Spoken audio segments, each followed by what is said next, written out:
Hi guys, welcome to my channel again. Today with me I have Kayode, and the topic today is toxicity in relationships.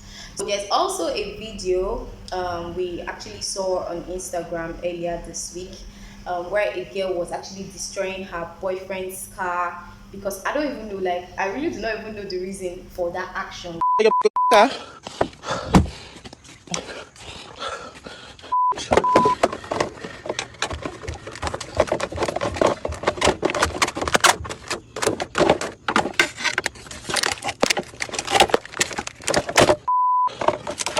Yeah, that's what I'm on early morning.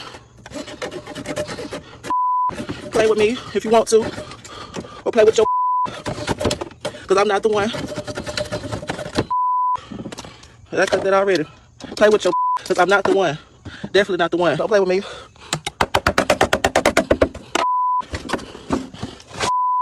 Play with your baby mama. I'm not the one. I'm not the one.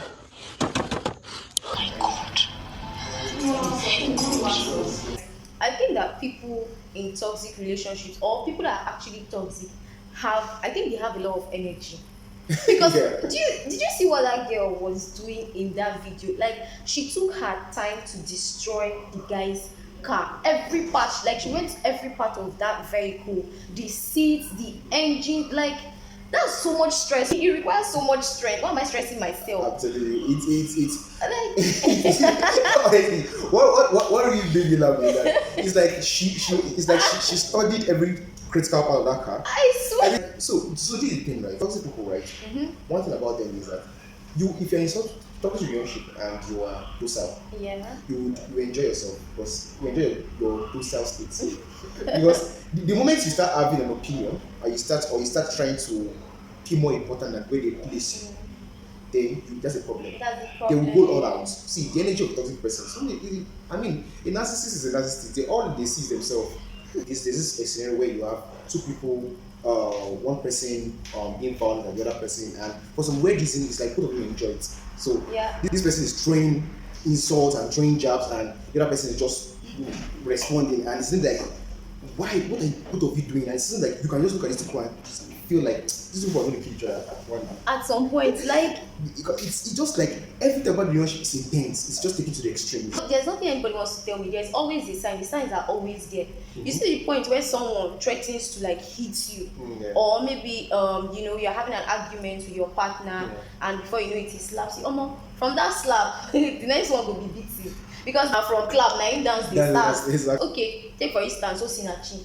Yeah. Nobody would have thought that Exactly. woman was actually in a That's toxic what actually marriage. people always feel like you should endure things because first of all you endure things because of love, you endure things because of children, you endure things because of what people would say. When you are dead, nobody really cares about what happens when you are there or what the people just basically start saying, oh yeah, I know and everything. I usually don't care about what people really say about me as much as I am genuinely happy. If I'm happy and this decision I made is actually making me happy. But that's all that matters. That's what matters. So I don't understand how people think, okay, I look certain way, I dress certain way, my lifestyle is a certain way, and I should always project myself to look in a particular way. Society is telling you that, okay, this is it, right? You should be married, and you should stay married. And marriage is not easy, or relationships are not easy. Yes, I honestly believe that relationships are not easy, right? First of all, I believe that for a relationship to work, it takes two. Yes, It takes of two to course. tango, that's what they say, right? And two work together, I said they agree. That's a must take three. The popular Bible verse I even quote. But I can tell you for a fact that in those statements, there's always a two-way thing. So there's the person who is actually giving love, and there's another person receiving love, and it's the other person is there to also give and receive.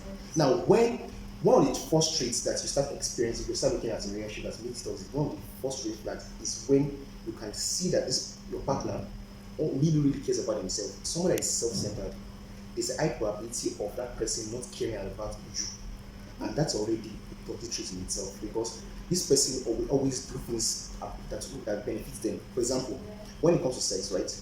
They want sex where they want it. If they're not ready and you want it, they don't care. They don't care. Wait. When they want it, they don't care whether you're ready. You're ready They or want not, it. you want it. So that's something that you can look at. Then there's also the part where this person, anything that they do, any decision they make, you are not necessarily, you have to just go with it. I mean, they don't consider you in their decision making. Yeah. Relationships are more like partnerships where you like you both deliberate on certain things. When somebody is absolutely making decisions that doesn't seem like you are Involve factored, you. that's already something that you need to look at. One, then it's controlling behavior.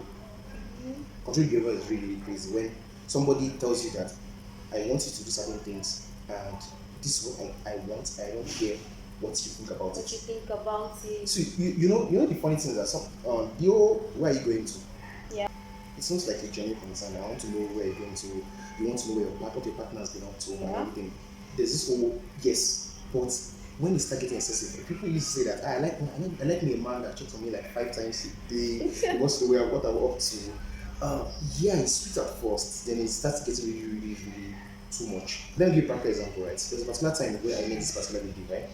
That was a long time ago, really long time ago. And she came visiting, and when she was at my place, I just discovered that she was really, really uneasy. So I was thinking maybe it's just a normal lady visiting guy for the very first time. Then I knew she told me that she had a boyfriend then, and she doesn't even call the boyfriend boyfriend, she calls him husband.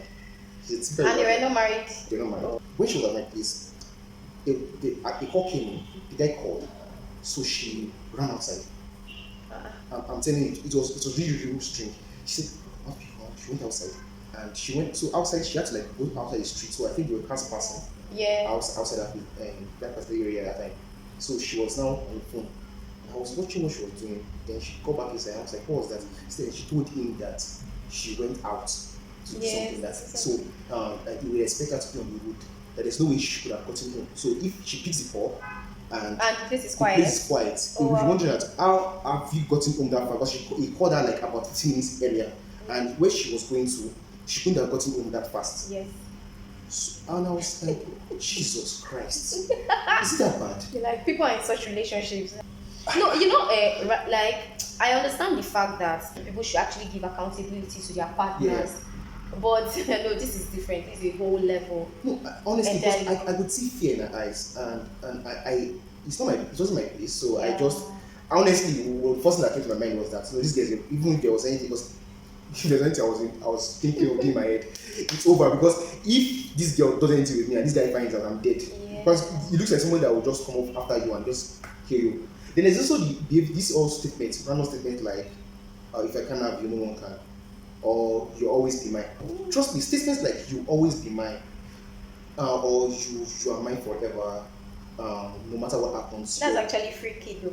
Yeah, it sounds freaky, right? Except when there's an actual intentional behavior that comes with it and it's domineering. So somebody was saying that there are 36 stages in a toxic relationship. There's the beginning, there's the middle, and every relationship has and there's the ending. Yeah. So usually the most difficult part of the toxic relationship is when you're getting out. See, there are some people that when it comes to getting out, is I can't have you, no one can, is when they actually will kill you if you are trying to leave. It's crazy. We've seen movies, we've read stories, but usually, honestly, it doesn't even. It starts because this kind of people they learn your life. They know where you work. They know they know your parents. They know your family. Where They they know, can find you. honestly, see, it might seem very caring, but I tend to be very, very wary of people that they get intense really fast. For example, I just met you, and after like a month, you want to know every single detail of my life.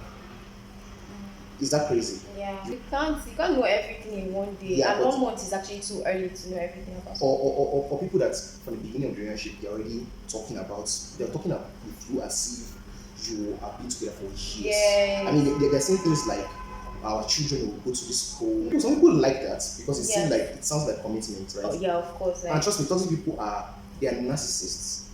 But at the same time they tend to show things that make you feel like they are all in for commitment for you.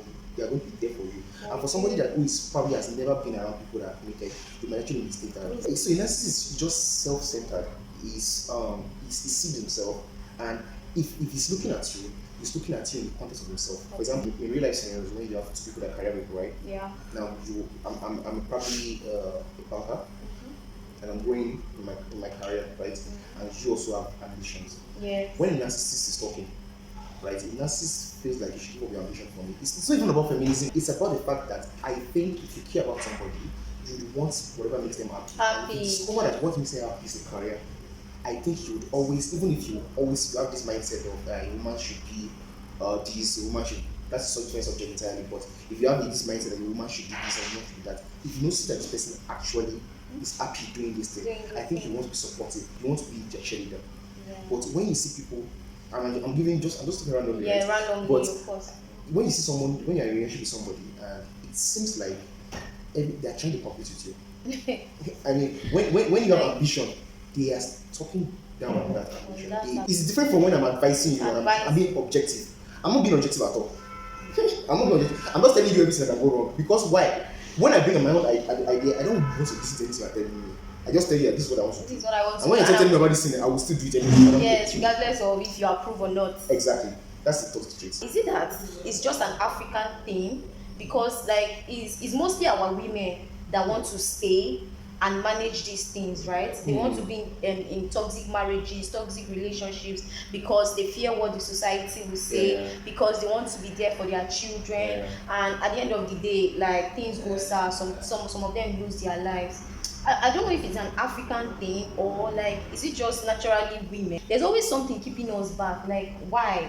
I personally think that the reason why it seems like women are more affected is because women are receivers, right? Usually, women are taught. There's in Yoruba, I'm a Yoruba boy, so I was in the Yoruba space, right? There's a lot of Ile Eko, that's like the husband's house. That's where you learn. When you are going through hardship in marriage, right? It seems like it's more like a learning phase for you. Yes, true. And you should enjoy it because that's how people have gone before you endured it. The more learned the woman is, or the more enlightened the woman is, and the more empowered the woman is, the more easy it is for a woman to live. These are probably older woman back in society stereotype again. But when it comes to if a woman is earning well enough to be able to take care of her family by herself, I think it's relatively easier to live. And there's also religion. Let's not forget that part where they tell you that divorce is a no. Then you have to endure, like the case of Osinachi, that you mentioned. It's also it's basically one thing where they tell you that divorce is not allowed in Christianity. Yes. I'm a Christian. I understand that fact, but I call that BS in reality. Trust me. The reason why I call that BS in reality is because I think you should take care of, or you should stay alive first of all before anything. You should prioritize your own life before anything. If a relationship that looks like it's going to kill you, I think you should leave. If you might not necessarily divorce, but being separated is okay. And again, I think one of the reasons why it's also difficult for people to live is that, trust me, abuse creates what you call the Stockholm syndrome, where you basically get to the point where you feel like your abuser is sort of your savior. It beats down on your self-esteem to the extent that you do not have any self-worth anymore. In fact, I've heard people say things like, what happened? Where do I start from? Yes. So because their entire lives it's around this person. So the moment they are no longer there, in fact, you can see. Trust me. The reason why toxic relationships thrive, and you see a lot of people spend years in toxic relationships, is because they just get used to it. Yeah, the person used to it, and that's so wrong. Like, I mean, it's such a sorry state. This is a funny thing about toxicity. In long run, right? If you stay in toxic relationship long enough, you become toxic yourself. Yeah. Because a lot of people that escape toxic relationship eventually start doing what they call projects. The moment I sense something, it may not, my new partner might not be doing what that other person was doing. Yeah. But now I just project. I just feel like this person will do this. Yeah. Now I think therapy helps you to know that it wasn't you. You're not the problem, and that person was the problem, and that person that was the problem is not everybody else. So don't expect every other person to treat you this way anymore. So you need to be able to get out of it. If not, by the time you get into a new relationship, you now become the abuser. And one last point I also want to make, right, is that no relationship is designed by default to last forever. Even marriage. People need to understand that fact that it's not a must. The relationship must last forever. You need to be clear, absolutely about that from the beginning. No matter how healthy a relationship looks like, you need to be very clear about that. These relationships are not necessarily, love in the relationship is not unconditional. Yeah. if he hurts me, if he do this thing, I would love him. You're not God. God is the only one who can love someone Unconditionally. As a human being, your love is based on the fact that there must be reciprocity. Yes. If they are not reciprocating your love, they should not be in your life. It's that simple. Yeah. So I think that's the first thing a lot of people should understand. Should realize that whatever energy I'm giving this person, the person needs to give that energy back. If the energy I'm giving is good energy and I'm giving negative energy, I need to dissociate myself from that. It happens in relationships, it happens in friendship, it happens in even work relationships. If you are working in an organization and the organization is being toxic towards you, you need to leave go.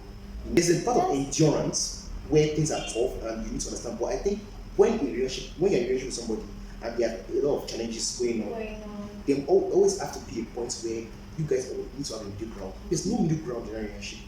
You guys should just start with. I'm really excited that we'll be able to touch a lot of places surrounding this topic, because people need to do better. Someone who loves you genuinely would actually work on themselves if that's what it takes to be with you. I don't think toxic relationships are actually deserving. That's not a deserving love. So guys, wherever you are listening to us today, always stand up for yourself. Be you a woman, be you a man. Also, my ladies out there, have something going for yourself. Exactly. Because a lot of women are in toxic relationships today because of what their man can do for them. The things they get, the thing they stand to get in that relationship, and they find it very difficult and hard to actually leave the relationship. I want to make a point, like the very last point here.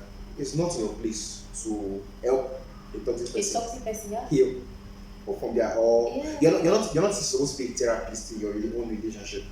Do you understand? Yeah, or even think they can change. Yeah, you're not. I mean, they can change if they decide to change, but you don't necessarily have to be there during their change process. I mean, if they want to change, they have to make a conscious decision by themselves. That is not, for example, I will change because of you. That's very simple, right? Because I mean, you don't want to change because you're not necessarily a good person. Yeah. You just want to change because maybe it's making me stay. So I think it's not your place, and people should learn how to just cut people off. I mean, you should be able to, anything that is not healthy to you, you should learn how to cut them off. You cannot be a therapist in your own relationship. I'm just saying, it doesn't make any sense. And relationships is not just romantical relationships. Any relationship, any kind of relationship, even friendships are toxic. Like there are a lot of friendships that are toxic. So please, always know when to leave. Always know when to open the door and get out of their lives, or tell these people to live your lives, please. Peace of mind is paramount, and that's all you need in this life. Thank you guys for watching this episode today, and thanks Kylie for being here. Really enjoyed the session. Bye guys. Bye.